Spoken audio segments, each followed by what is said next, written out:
Hi everyone, I am Mohammed Bilal, your cloud and DevOps engineer. I am back with you with some interesting material and practical labs. उम्मीद है अभी तक हमने जितने भी lecture cover किए होंगे उनको आपने बहुत अच्छे से स्टडी कर लिया होगा और उन पे R&D कर ली होगी और इस बात को अपने जहन में बिठा लिया होगा कि इस वक्त की सबसे बड़ी ज़रूरत है हमारे पास एक बेस्ट स्किल का होना। और एक बेस्ट स्किल जो है वो इस वक्त कौन सा है जिसमें कम से कम टाइम में जिसको सीख के हम बहुत ही अच्छी अर्निंग जो है वो स्टार्ट कर सकते हैं, वो मैं आपसे बहुत अच्छे से एक्सप्लेन कर चुका हूँ। तो आज से हम ऑफिशियली अपनी क्लाउड की क्लासेस को स्टार्ट करते हैं इंशाल्लाह। और उसमें सबसे पहले हम AWS क्लाउड प्रैक्टिशनर का जो एग्ज़ाम है उसकी सर्टिफिकेशन की प्रेपरेशन से हम यहाँ पे स्टार्ट लेंगे इंशाल्लाह। और वो चीज़ें करते करते साथ साथ AWS हमें बहुत सारा जो है वो आ जाएगा। और उसके साथ साथ हम उससे अगला जो नेक्स्ट लेवल है प्रैक्टिशनर से नेक्स्ट लेवल एसोसिएट लेवल, और फिर उसके अगला लेवल प्रोफेशनल लेवल, इसकी जो है वो क्लासेस भी और इसकी वीडियोस और प्रैक्टिकल लैब्स मैं आप सबके लिए जो है वो साथ साथ लेकर आने वाला हूँ। तो आज मैं आपसे एक कोर्स आउटलाइन शेयर करना चाहता हूँ जो मैंने आप सबके लिए प्रिपेयर की है। और ये है AWS सर्टिफाइड क्लाउड प्रैक्टिशनर, और ये CLF02 के नाम से हमारे पास ये एग्ज़ाम है जिसकी हमने सर्टिफिकेशन की प्रिपरेशन करनी है।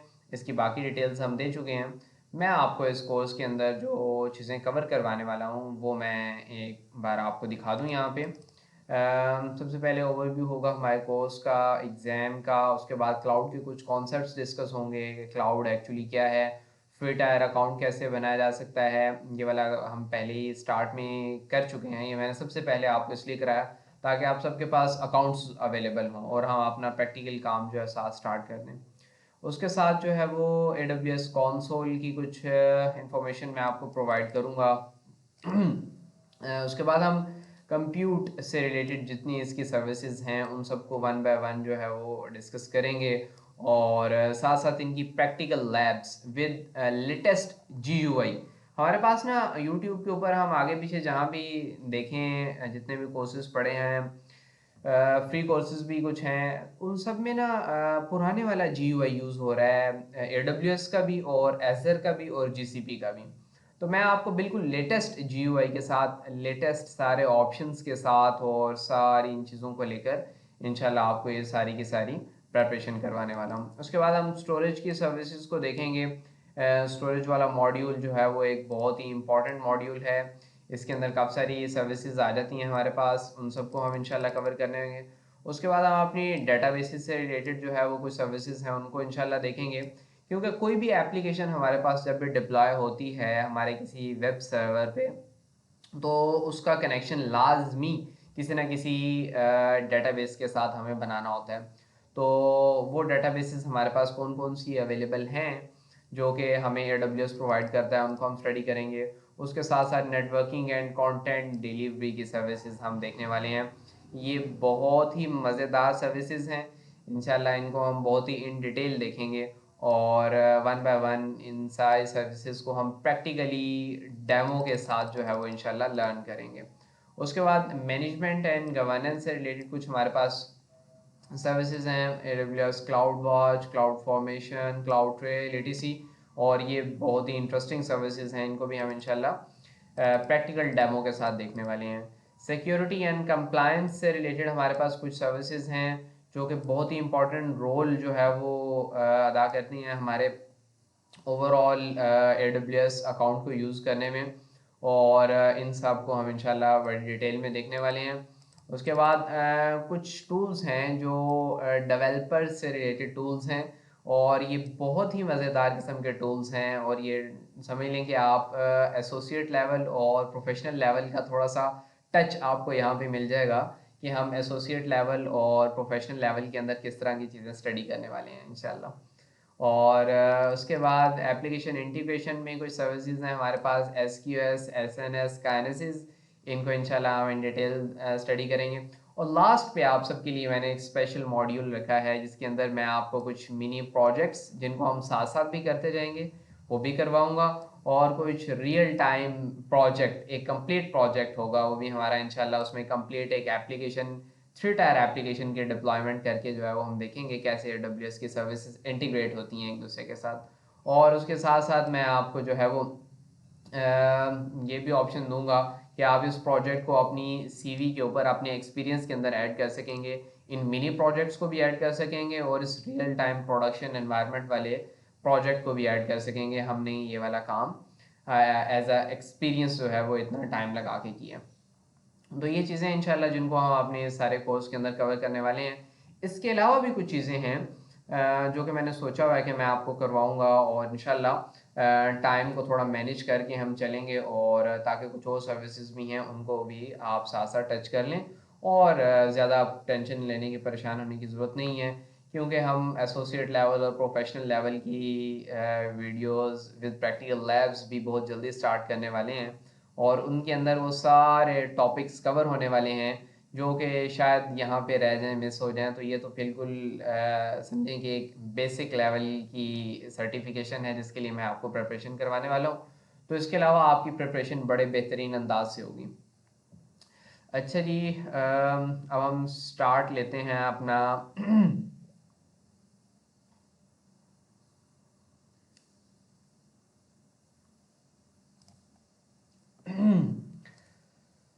यहाँ से क्लाउड प्रैक्टिशनर की जो सर्टिफिकेशन के लिए हमने अपनी प्रिपरेशन स्टार्ट करनी है, तो उसके लिए you should be ready for that amazing series. अच्छा जी, सबसे पहले आप सबको ये बात बहुत अच्छे से क्लियर होनी चाहिए, और कोई भी आपसे कोई क्वेश्चन पूछे कि भाई आप क्लाउड की तरफ क्यों मूव कर रहे हैं और क्लाउड के स्किल को क्यों सीखना आपने शुरू किया है, तो इसका बहुत ही अच्छा सा एक जवाब आपके पास ज़रूर होना चाहिए। और उसमें कुछ पॉइंट्स हैं, मैं वो कुछ पॉइंट्स आपके साथ यहाँ पे डिस्कस करने वाला हूँ। उन पॉइंट्स को आपने अपने जहन में रखना है। तो आपसे कोई भी इंटरव्यू के अंदर, और कोई भी दोस्त, वैसे कोई यूनिवर्सिटी के अंदर क्लास में टीचर आपसे पूछ ले तो आप उसको एक बहुत ही अच्छा सा जवाब दे सकें, और वो आपका रीजनेबल आंसर हो, कि पता चले कि इस बंदे में वाकई गट्स हैं और ये वाकई ही क्लाउड के स्किल को सीखने की तरफ जो है वो चल पड़ा है और इंशाल्लाह ये सीख लेगा। सबसे पहला, सबसे बड़ा बेनिफिट आपको और मुझे ये होने वाला है कि क्लाउड हमें, चाहे वो AWS का क्लाउड हो, एजर का क्लाउड हो या GCP का क्लाउड हो, क्लाउड हमें pay as you go model provide करता है। ये आप सब अपने ऐसे ना कह रहे हैं जहन में इसको पक्का बिठा लें। पे एज यू गो मॉडल क्या है? Pay as you go model, simple तरीन मॉडल ये है कि आपने जितनी सर्विसेज AWS की जितने टाइम के लिए यूज की हैं उतने टाइम के लिए आप उनको पे कर दें, और बस इसके अलावा आपने उनको कोई ₹1 भी पे नहीं करना, कोई एक पैनी भी आपने उनको पे नहीं करनी, कोई $1 भी आपने उनको पे नहीं करना।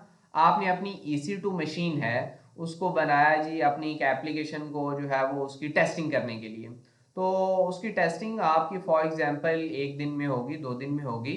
बस इतने दिनों के लिए जो उसकी पेमेंट बनेगी वो आप उनको पे करेंगे और अपनी मशीन को वहां से टर्मिनेट करेंगे, डिस्कार्ड करेंगे, एंड दैट्स ऑल। बस that's the pay as you go model. तो ये सबसे मज़ेदार बेनिफिट जो है वो क्लाउड को यूज़ करने का मुझे तो ये नज़र आया कि पे एज यू गो मॉडल हमें ये प्रोवाइड कर रहे हैं। Second one is it's a cost effective model for the infrastructure hosting.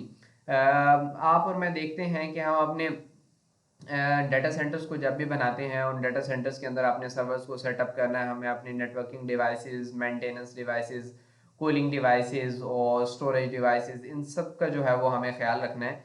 लेकिन क्लाउड के अंदर हमें इन सब चीज़ों की कोई परेशानी नहीं है। हमारे पास ये पे एज यू गो मॉडल जो है वो बहुत ही ज़्यादा कॉस्ट इफेक्टिव मॉडल है किसी भी इंफ्रास्ट्रक्चर को डिप्लॉय करने के लिए।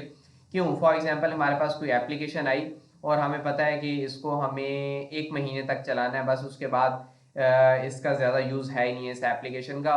तो बस उस 1 महीने के लिए आप अपने सर्वर के ऊपर उस एप्लीकेशन के मुताबिक अपनी उस डिप्लॉयमेंट करेंगे और उसके बाद अपने इंफ्रास्ट्रक्चर की होस्टिंग और डिप्लॉयमेंट सारा काम कंप्लीट करके उस एप्लीकेशन को चला के लाइव करके 1 महीने के बाद अपना उसे क्लोज कर दें, बस आपका काम आसान। तो इसलिए ये सबसे ज़्यादा कॉस्ट इफेक्टिव मॉडल है। Second one, there is no need for a company to buy expensive hardware as a capital investment. वही बात जो मैंने अभी पहले आपसे कर दी कि आपको किसी डाटा सेंटर में server, storage, network devices, cooling devices, इन सब की ज़रूरत पड़ने वाली है। तो अब आपको क्लाउड से जब किसी सर्विस को यूज़ करना है तो आपको किसी की तरह की कैपिटल इन्वेस्टमेंट की ज़रूरत नहीं है कि आप जगह का बंदोबस्त करें, आप डाटा सेंटर का बंदोबस्त करें, डाटा सेंटर के अंदर डिवाइसेस का बंदोबस्त करें। You do not have to worry about anything. ठीक है, तो ये एक बड़ी मज़ेदार इंटरेस्टिंग चीज़ है इसमें। And the last one, no headache और overhead for the company if they buy hardware and don't use it. अक्सर ऐसा होता है, कुछ एप्लीकेशंस हमारे पास ऐसी आती हैं जिन एप्लीकेशंस के लिए हमें काफ़ी सारा हार्डवेयर रिक्वायर होता है। हमें फॉर एग्जांपल 5 सर्वर्स रिक्वायर हैं और उस एप्लीकेशन को हमने लॉन्च किया है और वो एप्लीकेशन शुरू में बहुत अच्छा चली है और बहुत अच्छे उसके रिजल्ट्स आए, आउटकम्स बहुत अच्छे हैं। लेकिन एट द एंड लास्ट हमारे पास क्या हुआ कि उस एप्लीकेशन का डाउनफॉल आना स्टार्ट हो गया और वो एप्लीकेशन अब जो है वो उसको किसी और एप्लीकेशन ने ओवरकम कर लिया। तो अब हमने इतना सारा जो हार्डवेयर बाय करके रखा हुआ था सिर्फ स्पेशली इस एक एप्लीकेशन को लॉन्च करने के लिए, अब हमें परेशानी है कि क्या करें, इतना सारा हार्डवेयर खरीद के रख लिया तो अब ये हार्डवेयर तो कहीं यूज़ नहीं हो पाएगा। तो क्लाउड को यूज़ करते वक्त ये परेशानी तो आपको है ही नहीं है। ठीक है, तो ये वाले बेनिफिट्स आपने अपने जहन में रखने हैं। एंड आगे चलते हैं, पे एज यू गो के अंदर हम एग्जांपल के तौर पे देख लेते हैं कि हमारे पास कोई EC2 सर्विस हमने यूज़ करनी है और कोई एक अपना सर्वर हमने बनाना है, फॉर एग्जांपल विंडोज सर्वर बनाना है, लाइनक्स सर्वर बनाना है। तो हमें सिंपली क्या करना पड़ेगा, एक वर्चुअल मशीन बनानी है और उस वर्चुअल मशीन को एक्चुअली AWS क्लाउड वाले कहते हैं EC2 इंस्टेंस। तो उसके लिए हम क्या करेंगे, एक इंस्टेंस बनाएंगे। जब भी हमें ज़रूरत है हम इंस्टेंस बनाएंगे और जब भी हमारा काम ख़त्म हो जाएगा हम उस इंस्टेंस को जो है वो स्टॉप कर देंगे या टर्मिनेट कर देंगे। और सेकंड वन उसने हमें ये बताया कि we can shut down the instance to save on the cost. अच्छा जी, उसके बाद हम टर्मिनेट भी कर सकते हैं अपने इंस्टेंस को जब उसकी रिक्वायरमेंट ख़त्म हो गई है। फॉर एग्जांपल मैं आपको जो है वो कुछ लैब्स करवा रहा हूँ और उन लैब्स के अंदर हमने अपना एक EC2 इंस्टेंस सेटअप किया है और उसके अंदर मैंने कुछ आपको चीज़ें कवर करवाई हैं। अब हमें अगले दिन दोबारा लैब करनी है, उसके बाद दोबारा लैब करनी है, 1 महीने तक हमें सारी लैब्स करते जाना है। और रोज़ाना जो हमने लैब करनी है उसमें लास्ट वाली जो चीज़ें हैं वो हमें चाहिए, हम उनको शुरू से नहीं कर सकते कि नई मशीन बनाएं, नए जो है वो सारी अपडेट्स इसमें इंस्टॉल करें और अपग्रेड करें। हम चाहते हैं कि लास्ट वाली मशीन को यूज़ करते जाएं। तो यू हैव द ऑप्शन, आप क्या करेंगे, जो आपकी वर्चुअल मशीन है आप उसको सिंपली शट डाउन करें ताकि आपकी जो कॉस्ट आपको पड़ने वाली है वो कॉस्ट आपको ना पड़े। और एट दी एंड जब पूरे महीने के बाद हमारा कोर्स ख़त्म हो जाएगा तो हम सिंपली इसको टर्मिनेट कर देंगे। So that's all the benefits of using the cloud. और इस तरह अपनी कॉस्ट को काफ़ी ज़्यादा कंट्रोल कर सकते हैं, ये मैं आपको सारा इन डिटेल में बता चुका हूँ।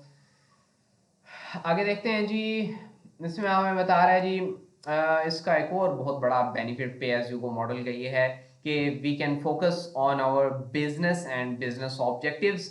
हमें बाकी सारी चीज़ों की कोई टेंशन परेशानी लेने की ज़रूरत नहीं है और we do not have to worry about the infrastructure needs और कॉस्ट। और cost will get lower as more and more customer start to use AWS। ये एक बड़ी मज़े की चीज़ है। फॉर एग्जांपल हम 2 क्लाइंट्स हैं जो AWS को यूज़ कर रहे हैं, अब हम 10 क्लाइंट्स हो जाते हैं जो हम AWS को यूज़ करने वाले हैं, 20 क्लाइंट्स हो जाते हैं, 100 क्लाइंट्स। जैसे जैसे क्लाइंट्स इनका इंक्रीमेंट होता जाएगा हमारी सर्विसेज की जो कॉस्ट है वो हमारे पास कम से कम होती जाएगी। इसका ये एक बहुत बड़ा बेनिफिट भी हमारे पास मौजूद है। अच्छा जी, इसके बाद आगे देखते हैं what are the service cloud service models. ये आपको लाजमी पता होने चाहिए और इनके बारे में आपसे बहुत ज़्यादा चांसेस हैं कि इंटरव्यू में क्वेश्चन होने वाला है। तो आपको पता होना चाहिए we have 3 types of service models और उसमें हमारे पास सबसे पहला है इंफ्रास्ट्रक्चर एज अ सर्विस और दूसरा है प्लेटफॉर्म एज अ सर्विस और थर्ड है सॉफ्टवेयर एज अ सर्विस। अच्छा, आप में से काफ़ी सारे लोगों को इसके बारे में नो हाउ होगी काफ़ी अच्छी कि RAAS, PAAS एंड SAAS ये हमारे पास सर्विस मॉडल्स हैं, जिनको हम AWS के अंदर भी यूज़ कर रहे हैं, एजर के अंदर भी यूज़ कर रहे हैं और अपने GCP क्लाउड के अंदर भी यूज़ कर रहे हैं। तो थोड़ा सा इनके बारे में ना मैं आपको विद एग्जांपल समझा देता हूँ, इतनी ज़्यादा डिटेल में हमें जाने की ज़रूरत नहीं है। अच्छा जी, इसमें देखते हैं कि इंफ्रास्ट्रक्चर एज अ सर्विस क्या है हमारे पास। Actually infrastructure as a service में आप ये देख सकते हैं, ये अंडरलाइंग फिजिकल इंफ्रास्ट्रक्चर जो है वो उसको AWS मैनेज कर रहा होता है। फॉर एग्जांपल मैंने आपसे कहा ना कि हमने अपना डाटा सेंटर बनाया और अपने डाटा सेंटर के अंदर अपने सर्वर्स को रखा और बाकी सारी की सारी जो है नेटवर्किंग डिवाइसेस, स्टोरेज डिवाइसेस, उन सब के जो है वो हमने हैंडल किया, हमने देखा। लेकिन इसमें वो कह रहा है कि अंडरलाइंग इंफ्रास्ट्रक्चर जो है वो सारे का सारा AWS के पास है, आपको उसकी टेंशन लेने की, परेशान होने की ज़रूरत नहीं है। इसकी कॉमन एग्जांपल जो है वो हमारी EC2 मशीन है। ऐसे हम अपनी देखें ना, लैपटॉप है, हम प्रैक्टिकली हमारे पास यहाँ पे मौजूद है। तो इस लैपटॉप के अंदर किसी किस्म का कोई प्रॉब्लम आता है, कोई इशू आता है, तो मुझे खुद इसको जो है वो ठीक करना पड़ेगा। जबकि हमारे पास दूसरी तरफ देखा जाए तो AWS के अंदर जो हमने उनसे एक वर्चुअल मशीन ली है, कोई एक सर्वर लिया है, उसके बैकएंड के अंदर उसमें कोई प्रॉब्लम किसी किस्म का आ जाए, तो उसमें हमें कोई टेंशन परेशानी की ज़रूरत नहीं है कि हम उस फिक्र में लग जाएं कि अब उसको ठीक करना है हमने। मेरे हार्ड में कोई प्रॉब्लम आ गया, मेरी रैम में कोई प्रॉब्लम आ गया, मेरे प्रोसेसर में कोई प्रॉब्लम आ गया, you don't have to worry about it. तो ये जो बैकएंड के ऊपर सारे का सारा इंफ्रास्ट्रक्चर है, इसके बारे में जो परेशानी लेनी है, ये किन्होंने लेनी है? AWS वालों ने लेनी है, ये आपने नहीं लेनी। अच्छा, हमने क्या करना है, here you manage the instances but you don't manage the underlying infrastructure exactly. Here the clear advantage is that you don't have to burden to manage the physical infrastructure. Okay, that's fine. This helps to reduce capital cost. You don't need to invest a physical infrastructure. ये सारा मैं आपसे पहले अच्छे से explain कर चुका हूँ. It also helps to reduce operational expenditure. You don't need to worry about adding servers, storage, cooling and networking devices. अच्छा जी, इसका मतलब है कि हमारे पास अगर ये सारे का सारा लेयर्स की फॉर्म में अगर कोई डाटा और कुछ डिवाइसेस मौजूद हैं, तो उसमें हम यहाँ पे देख सकते हैं नेटवर्किंग, स्टोरेज, सर्वर्स और वर्चुअलाइजेशन। इन सारी चीज़ों को जो हैंडल कर रहा है वो हमारे पास AWS, ये अंडरलाइन बैकएंड इंफ्रास्ट्रक्चर है, ये AWS इसको देख रहा है। हमें इसके लिए बिल्कुल परेशान होने की ज़रूरत नहीं है, ना ही सोचने की ज़रूरत है। और हमने एक्चुअली क्या करना है, हमने एक्चुअली सिर्फ ये करना है कि आपने देखना ऑपरेटिंग सिस्टम कौन सा हमें चाहिए, मिडलवेयर कौन सा चाहिए, रन टाइम कौन सा, डाटा किस किस्म का है और एप्लीकेशन कौन सी है जो मैं अपनी मशीन के ऊपर रन कर रहा हूँ। तो so I have to worry about these things only. तो ये हमारे पास infrastructure as a service model है, और इस तरह के और भी infrastructure as a service models हैं जिनको हम इंशाल्लाह AWS को इन डिटेल में जैसे जैसे स्टडी करेंगे मैं आपके साथ डिस्कस करता रहूँगा उनको। अब आगे चलते हैं।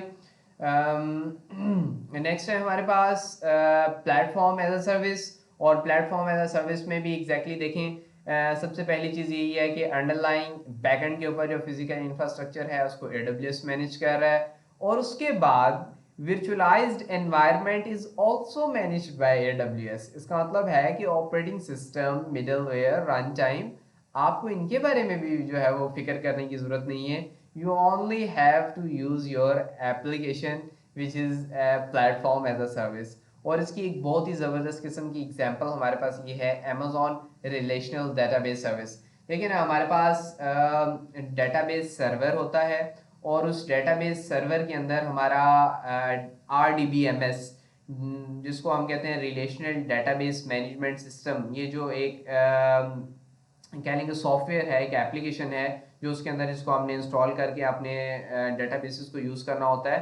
तो वर्चुअल मशीन के ऊपर जो हमने अपने रिलेशनल डेटाबेस को, सर्वर्स को इंस्टॉल करना था और उन सर्वर्स के ऊपर अपने RDBMS को इंस्टॉल करके चलाना था, तो इसमें काफ़ी ज़्यादा पोर्शन जो है वो बैकएंड के ऊपर वर्चुअल मशीन और डेटाबेस सर्वर्स, ये सारी की सारी टेंशन और परेशानी AWS के पास चलेगी। मेरे पास सिर्फ जो परेशानी आई वो ये आई कि आपने अपनी एप्लीकेशन को इसके ऊपर यूज़ करना है, बस इससे ज़्यादा आपका कोई काम ही नहीं है। मैं कहता हूँ बिल्कुल ठीक है। अच्छा, इसमें हमें फ़ायदा क्या होने वाला है? This time consuming activity of the hardware, managing capacity, managing the virtual machines are managed by the AWS। ज़बरदस्त हो गया। This service also gives you high availability, fast performance, backup and restore features. तो मैं कहता हूँ कि चलो ठीक है, मैं AWS वालों के पास जो RDS की फैसिलिटी है मैं इसी को यूज़ कर लेता हूँ, और उसी फैसिलिटी को यूज़ करते हुए मैं अपनी जो है वो डेटाबेसेस की सर्विसेज को अपनी एप्लीकेशन के साथ इंटीग्रेट कर लेता हूँ। I have the option of this. और अगर फॉर एग्जांपल मैंने ये काम ना करना हो तो फिर मैं क्या करूँगा, मैं EC2 मशीन लूँगा और EC2 मशीन के ऊपर अपना डेटाबेस सर्वर खुद से इंस्टॉल करूँगा, और उसके अंदर अपना जो है वो कोई भी एक डेटाबेस RDBMS उसको खुद से एप्लीकेशन को इंस्टॉल करूँगा, और उसके बाद उसमें अपनी जो है वो टेबल्स वगैरह बना के अपने डाटा को स्टोर करना शुरू कर दूंगा और अपनी एप्लीकेशन के साथ उसको इंटीग्रेट कर दूंगा। अगर तो वो काम जो मैं अभी आपको बाद में बताया मैं करता हूँ, तो वो प्लेटफॉर्म एज अ सर्विस नहीं मैं यूज़ कर रहा, फिर मैं वही infrastructure as a service use कर रहा हूँ। उम्मीद है आपको इसकी समझ आ गई होगी। आगे चलते हैं जी। थर्ड मॉडल है हमारे पास सॉफ्टवेयर एज अ सर्विस, और ये बहुत ही मज़ेदार किस्म की चीज़ है, क्योंकि इसमें आपको कोई भी चीज़ की टेंशन और परेशानी लेने की ज़रूरत नहीं है, क्योंकि इसमें नेटवर्किंग से लेके एप्लीकेशन तक की सारी चीज़ें आपको इंस्टॉल करके AWS प्रोवाइड करता है, और वो कहता है कि हमारी इस सर्विस को आप सिंपली अपने पास रखें और यूज़ करना स्टार्ट कर दें। तो अंडरलाइंग इंफ्रास्ट्रक्चर भी AWS मैनेज कर रहा है, वर्चुअलाइज्ड एनवायरनमेंट भी AWS मैनेज कर रहा है, और अंडरलाइंग सॉफ्टवेयर जो कि वर्चुअलाइज्ड एनवायरनमेंट के ऊपर है उसको भी AWS मैनेज कर रहा है। और इसमें एडिशनल एडवांटेज क्या है, you don't even have to manage the software as well. और इसकी एक बहुत अच्छी एग्जांपल हमारे पास है ईमेल की सर्विस। आप और मैं हम सारे अपनी जीमेल को यूज़ करते हैं, तो जीमेल की हम सिर्फ सर्विस को यूज़ कर रहे होते हैं, हमें ये नहीं पता होता कि ये जीमेल जो है वो किस सर्वर के ऊपर चल रही है, कौन से क्लाउड के ऊपर चल रही है, किस जगह पे इसकी डिप्लॉयमेंट हुई हुई है, और ये एप्लीकेशन कैसी है, ये एप्लीकेशन को इंस्टॉल करना है नहीं करना। हम सिंपल इंटरनेट के साथ कनेक्टेड होते हैं और वहाँ पे अपनी जो है वो जीमेल को सिंपली यूज़ करना स्टार्ट कर देते हैं। So that's a software as a service, और ये बड़ी एक बेस्ट एग्जांपल है इसकी ईमेल सर्विस जो है। अच्छा जी, उसके बाद हम एक छोटी सी एप्लीकेशन के बारे में स्टडी करते हैं। एक एग्जांपल के तौर पे मैं आपके लिए ये लेकर आया हूँ कि AWS की थोड़ी सी अंडरस्टैंडिंग अगर हमने और लेनी हो AWS की सर्विस अवेलेबिलिटी के बारे में। ये फॉर एग्जांपल हमारे पास एक ई-कॉमर्स एप्लीकेशन है, और जो कि एक बहुत ही अच्छा हाई रेवेन्यू जनरेट करके दे रही है हमारी कंपनी के लिए। तो अब इम्पॉर्टेंट एस्पेक्ट्स क्या हैं जिनका मुझे बहुत ही अच्छे से ख्याल रखना है कि ये एप्लीकेशन है एक बड़े मज़े की एप्लीकेशन है, और इसका इंफ्रास्ट्रक्चर सारे का सारा इस वक्त मेरे पास मौजूद है, और इससे मुझे बड़ा हाई रेवेन्यू आ रहा है। तो अब मुझे इसमें किन चीज़ों का ख्याल रखना है? मुझे सबसे पहले तो फॉल्ट टॉलरेंस का जो है वो ख्याल रखना है कि अगर कोई फॉल्ट आ जाता है इंफ्रास्ट्रक्चर लेवल के ऊपर, तो मुझे इंश्योर करना है कि इस सर्विस की, इस एप्लीकेशन की जो अवेलेबिलिटी है वो इस वक्त 100% रहे। बेशक कोई इंफ्रास्ट्रक्चर लेवल में कोई प्रॉब्लम आ गया है, लेकिन मेरी ये एप्लीकेशन डाउन नहीं होनी चाहिए, क्योंकि इस एप्लीकेशन को यूज़ करने वाले बहुत ज़्यादा लोग हैं। फॉर एग्जांपल मैं कहता हूँ जी, कोई बैंकिंग की एप्लीकेशन है या कोई और ई कॉमर्स एप्लीकेशन है, और उसको बहुत ज़्यादा लोग यूज़ कर रहे हैं, और मेरे इंफ्रास्ट्रक्चर के अंदर कोई प्रॉब्लम आ गया है और मेरी एप्लीकेशन अब यूजेबल नहीं रही। फॉर एग्जांपल इजी पैसा की एप्लीकेशन है, जैस कैश की एप्लीकेशन है, और उसको अब बहुत ज़्यादा लोग यूज़ कर रहे हैं ट्रांजेक्शन्स के लिए, तो मुझे इस फॉल्ट टॉलरेंस का बहुत ज़्यादा ख्याल रखना है। सेकेंड वन, मुझे हाई अवेलेबिलिटी की बहुत ज़्यादा ज़रूरत है कि मेरा इंफ्रास्ट्रक्चर अगर पूरे का पूरा डाउन हो गया है, तो मुझे ये इस चीज़ को इंश्योर करना है कि मेरी एप्लीकेशन की अवेलेबिलिटी हर हाल में मौजूद हो।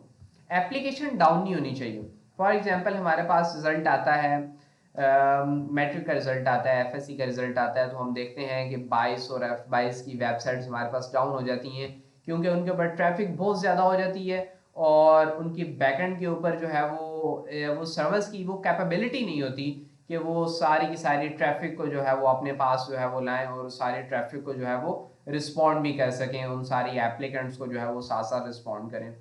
तो ये दो चीज़ें, इनका मुझे सबसे ज़्यादा ख्याल रखना है। तो इस काम के लिए, इस प्रॉब्लम के लिए, इस प्रॉब्लम का सोल्यूशन हमें जो है ये क्लाउड वाले प्रोवाइड करते हैं। और क्लाउड हमें इसका प्रॉब्लम का सोल्यूशन कैसे देते हैं, ये हमें कहते हैं कि हमारे अवेलेबिलिटी जोन्स हैं, अवेलेबिलिटी जोन्स को आप यूज़ करो। फॉर एग्जांपल, आपने कोई EC2 इंस्टेंस पे कोई एप्लीकेशन को डिप्लॉय किया हुआ है, तो आप एक अवेलेबिलिटी जोन में उसको डिप्लॉय ना करें, आप उसको 2 अवेलेबिलिटी जोन में डिप्लॉय कर लें, 3 अवेलेबिलिटी जोन में डिप्लॉय कर लें। इसका सबसे बड़ा बेनिफिट आपको क्या होने वाला है कि कोई एक डेटा सेंटर किसी एक जगह पे कोई आर्किटेक्चर में किसी किस्म का कोई प्रॉब्लम आ गया है, तो दूसरी जगह जो अवेलेबल डिप्लॉय हुई हुई है एप्लीकेशन और अवेलेबल है इस वक्त, वो अपने आप को जो है वो अप एंड रनिंग रखे और उस तरह से आपकी एप्लीकेशन जो है वो अप एंड रनिंग रहे। तो ये अवेलेबिलिटी जोन का हमारे पास कॉन्सेप्ट है, इसको हम इंशाल्लाह इन डिटेल आगे और भी देखने वाले हैं। और उसके साथ साथ हमारे पास डिफरेंट रीजन्स होते हैं, उन रीजन्स के अंदर हमारे पास एक्चुअली ये अवेलेबिलिटी जोन्स होते हैं। अब फॉर हाई अवेलेबिलिटी और फॉर डिजास्टर रिकवरी और deploy secondary solutions to the multiple regions, उसने हमें कहा कि अगर कोई एक पूरे का पूरा डेटा सेंटर ही डाउन हो जाता है और अगर आप ये चाह रहे हैं कि या उसकी अवेलेबिलिटी और ज़्यादा हाई हो जाए, तो आप और एक और सोल्यूशन मैं आपको देता हूँ कि आप मल्टीपल रीजन्स में उसके डिप्लॉयमेंट करते हैं। फॉर एग्जांपल, एक रीजन में 2 अवेलेबिलिटी जोन थे और वो दोनों के दोनों जो है वो डाउन हो गए हैं किसी वजह से, कोई भी प्रॉब्लम आ गया, कोई इशू आ गया किसी किस्म का, कोई अर्थक्वेक आ गया है उस एरिया के अंदर अंदर, तो अब अगर दूसरे रीजन के अंदर आपकी एप्लीकेशन डिप्लॉय हुई हुई है, तो उस रीजन से आपकी एप्लीकेशन सर्व होना शुरू हो जाएगी और लोगों के पास वो अप एंड रनिंग रहेगी। So that's another solution for the higher availability and disaster recovery. ये चीज़ें आप साथ साथ अपनी नोट डाउन करते जाएं, ये इंटरव्यू के अंदर आपसे बहुत ज़्यादा इस तरह के क्वेश्चंस होने वाले हैं। अच्छा जी, उसके बाद एक और हमारे पास हाई अवेलेबिलिटी के लिए ऑप्शन है और उसको हम कहते हैं इलास्टिक लोड बैलेंसर। और इसमें हम करते क्या है कि एक इलास्टिक लोड बैलेंसर के साथ अपने 2 EC2 इंस्टेंसेस को अटैच कर देते हैं। तो उसमें होता क्या है कि अगर एक EC2 इंस्टेंस के ऊपर कोई एप्लीकेशन चल रही है और उसके ऊपर कोई लोड ज़्यादा आ गया है, तो उसको हम डिस्ट्रीब्यूट कर देते हैं और हम कहते हैं कि बाकी लोड सारे का सारा यहाँ से दूसरे EC2 इंस्टेंस के ऊपर जो एप्लीकेशन चल रही है यहाँ से सर्व होना शुरू हो जाए। तो इसको हम ऐसा कर सकते हैं कि हम 60 और 40 में डिवाइड कर सकते हैं, 50 और 50 में डिवाइड कर सकते हैं, 70 और 30 में डिवाइड कर सकते हैं। और वो as a cloud architect, as a cloud solution architect, ये आपको पता होना चाहिए कि हमने लोड बैलेंसर को यूज़ करना है। तो और उसमें हमने अगर 2 इंस्टेंसेस के दरमियान बैलेंस जो है वो उसको लोड को जो है वो डिस्ट्रीब्यूट करना है, तो वो किस रेशो के साथ डिस्ट्रीब्यूट करें। तो इस तरह की चीज़ें जो हैं ये हमारे पास AWS और Azure और GCP के अंदर अवेलेबल हैं, जिनको हम इंशाल्लाह आगे इन डिटेल स्टडी भी करेंगे और साथ साथ प्रैक्टिकली प्रैक्टिस भी करेंगे। तो आज के लिए बस इतना ही था। इंशाल्लाह आगे की क्लासेस के अंदर हम इसकी प्रैक्टिकल जो है वो लैब्स स्टार्ट करने वाले हैं और प्रॉपर इसके जो टॉपिक्स हैं जिनको हमने इंशाल्लाह कवर करना है उनको हम स्टार्ट करने वाले हैं। आप लोग अपनी AWS के अकाउंट लाजमी बना के रखें और उनको एक्टिव रखें इंशाल्लाह, क्योंकि उनके अंदर हम ये सारी लैब्स की प्रैक्टिस करने वाले हैं। और जितनी जल्दी आप लोग जो है वो अपने प्रैक्टिस को साथ साथ अच्छे से अच्छे करते जाएंगे, तो उतना ज़्यादा आपको फ़ायदा और बेनिफिट होने वाला है।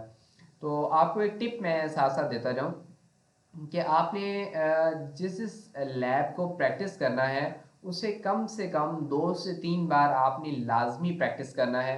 ऐसा नहीं होना चाहिए कि आप एक दफ़ा प्रैक्टिस करें, बस आप समझें कि मैं तो क्लाउड का चैम्पियन बन गया हूँ और मुझे ये सर्विस बहुत अच्छे से आ गई है। ऐसा बिल्कुल भी नहीं है। हमने एक एक लैब को और एक एक सर्विस को कितनी बार स्टडी किया है, कितनी बार प्रैक्टिस किया है, उसके बाद जाके जो है वो हमारे पल्ले पड़ी हैं ये कुछ सर्विसेज। और अभी हम जो है वो प्रैक्टिकली कुछ प्रोजेक्ट्स जो है वो कर सकते हैं।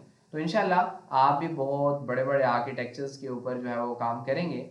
और लेकिन इसके लिए यह है कि जो बुनियाद है, जो बेसिक है, उसे आपको स्ट्रॉन्ग बनाना होगा। ठीक है जी, आज के लिए हमारा इतना ही था ये लेक्चर। इंशाल्लाह नेक्स्ट क्लास में नए टॉपिक के साथ हम मिलेंगे। आप अपना बहुत ख्याल रखिएगा। Take care. अल्लाह हाफिज़।